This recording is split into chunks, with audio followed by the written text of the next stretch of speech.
Hi guys, it's Blackie with Shaman's Forge Bushcraft. Well, I got a piece of gear.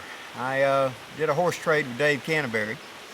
Ended up with the new Pathfinder Bushpot. Now, cooking with the Bushpot is nothing new to me. In fact, I'm going to be doing a video here real soon where I'm going to show you me cooking in a Bushpot, and it's my old Bushpot, which is a Swiss military mess kit with a top lid, and I'll show you all that. That's my favorite one. But I became intrigued with this many years ago when I read more Kohansky's book and seen several of his videos, and I was very happy whenever Dave Canterbury brought out one for the Pathfinder school. So with a little horse trading, I ended up with one. Now, to be honest, I had got this with the original idea of passing it on to one of my students who just excelled at camp cookery. And while the trade was in progress, they went and bought an expensive cook set.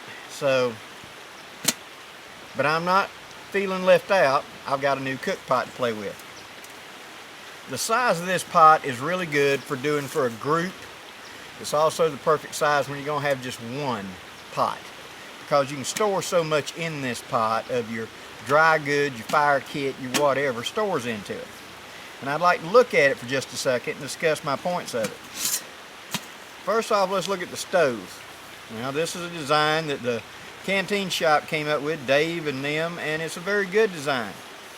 It elevates the stove so that the pot sits up in the proper heat column instead of being too low, if you're not going to hang your pot and just going to sit your pot. It's also got a door where you can put small sticks, and it's got air, and it's got all this stuff on it. Not a big accessory for where I'm at. I got tons of wood, and if I was not going to hang it, I just simply put two logs, make me a fireplace, dig out a trench, sit it on it. But I'll hang on to it, and I will experiment with it. It looks like it's got a lot of uses. I just have to figure it out. Now, the pot itself. Good size, looks like about a 2 quart, something like that. I'm not sure the exact size. I like this rebated lip, so the lid actually sits down and in, and it's a good secure lid.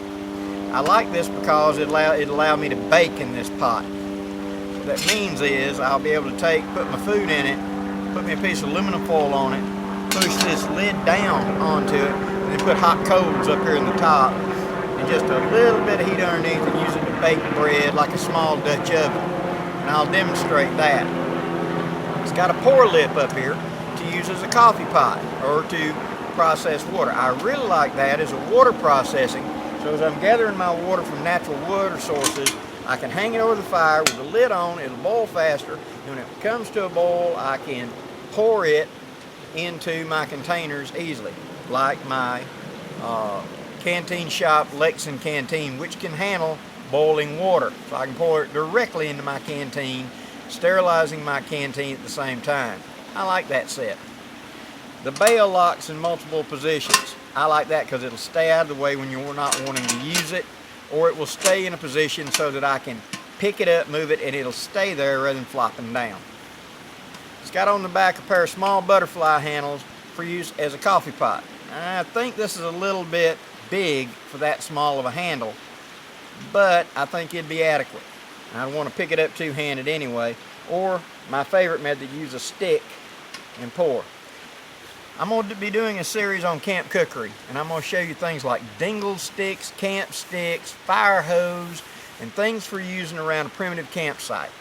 So stay with me. I'm going to show you how to do that, or my little take on it. The pot, like I said, is a nice big capacity and holds quite a bit.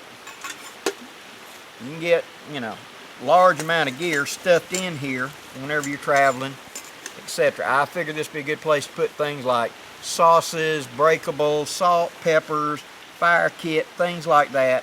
Easily sits down in there and doesn't take any other additional room in my pack, and does fold down compactly. Now, my present Bushpot, being that Swiss kit, is kidney shaped and fits better in a pack for me. But I like this. I used to have a coffee pot, much like Dave did, that I used for many years for my boiling pot, cook pot, etc., etc., etc. pot. And one of my students ended up with it as a present because they enjoyed it so much, and I wanted to reward them. So I'm going to give it a try. I'm going to give it a good, honest evaluation and let you know what I think. But right now, I'm impressed. I mean, it's stainless steel. It's not going to rust out on you. It's a good weight. Some people don't like aluminum. Aluminum itself is toxic. However, if you take an aluminum pot and you scrub it with something aggressive and shine it up, you've removed this oxidation layer.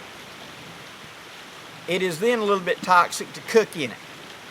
However, if you leave it exposed to air for about 4 to 5 hours, a new layer will form and it's safe to cook in. The problem with it was, in my day and age, was Mom didn't do that. Mom cooked breakfast in the pan, scrubbed it, immediately put it back on the stove and started cooking lunch or dinner. One of the reasons people my age test so high for aluminum. So, if you understand the limitation of the metal, aluminum's fine. But I like stainless steel. And I'm really happy that Dave and them went with the stainless steel. Now, some improvements, personal choice, nothing I think is wrong with this. I'm going to black it. I'm going to take high temperature black paint, I'm going to blacken the pot. Black pot absorbs heat faster, and therefore heats more evenly, so most of my cook pots are black. If you cook with it, it'll naturally turn black eventually, but I'm going to go ahead and give it a head shot. I'm going to make up a cover bag of some kind, something to go over this to keep from getting my pack all sooty. And, and we'll see whatever else I can come up with. I'll show you how to make a dingle stick for it, so you can hook in here and pour one-handed without needing these butterflies. Little thing.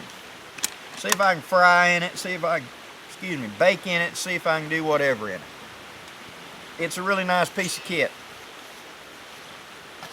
And the stove,